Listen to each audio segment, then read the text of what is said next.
CPM-ന്റെ നേരിട്ടുള്ള ഇടപെടൽ മൂലം CPM-ന്റെ AKG സെന്ററിൽ അത്രയധികം സ്വാധീനമുള്ള, മുഖ്യമന്ത്രി പിണറായി വിജയനുമായിട്ട് അത്രയധികം ആത്മബന്ധമുള്ള, പിണറായി വിജയൻ പലതവണ ഈ പറയുന്ന പല ന്യായീകരണങ്ങളെയും നിയമങ്ങളെയും അതിൻ്റെ സാങ്കേതികത്വത്തെയും ഒക്കെ ഒഴിവാക്കിക്കൊണ്ട് ഒരാളെ കൊണ്ടുവന്ന് പ്രതിഷ്ഠിച്ച വാസുവിനെ പോലെ ഒരാൾ അറസ്റ്റിലാകുന്ന സമയത്ത് CPM-ന് ഇതിനേക്കാൾ വലിയൊരു തിരിച്ചടി കിട്ടാനില്ല.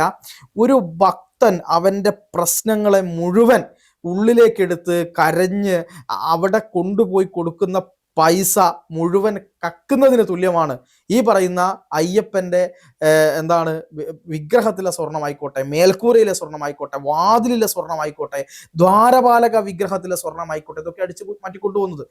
ഏതെങ്കിലും ഇപ്പം അഴിമതിയൊക്കെ ഇവിടെ നടക്കാറുണ്ട്, നമ്മൾ പല സമയത്തും അഴിമതിയെ പറ്റി പറയാറുണ്ട്. പക്ഷെ ഒരു ഭഗവാന്റെ വാതിലോടെ ഇളക്കി കൊണ്ടുപോകാന്ന് കേട്ടിട്ടുണ്ടോ? നമ്മൾ ഭഗവാന്റെ മേൽക്കൂര അടിച്ചുകൊണ്ട് പോകാന്ന് കേട്ടിട്ടുണ്ടോ? ദ്വാരപാലക ശില്പം, അതായത് ഭഗവാന്റെ കാവൽക്കാരായി നിൽക്കുന്ന ആൾക്കാരാണ് ഈ ദ്വാരപാലകന്മാർ എന്ന് പറയുന്നത്. താന്ത്രികപരമായിട്ട് അത്രയും പ്രാധാന്യമുള്ള പ്രതിഷ്ഠയാണ്.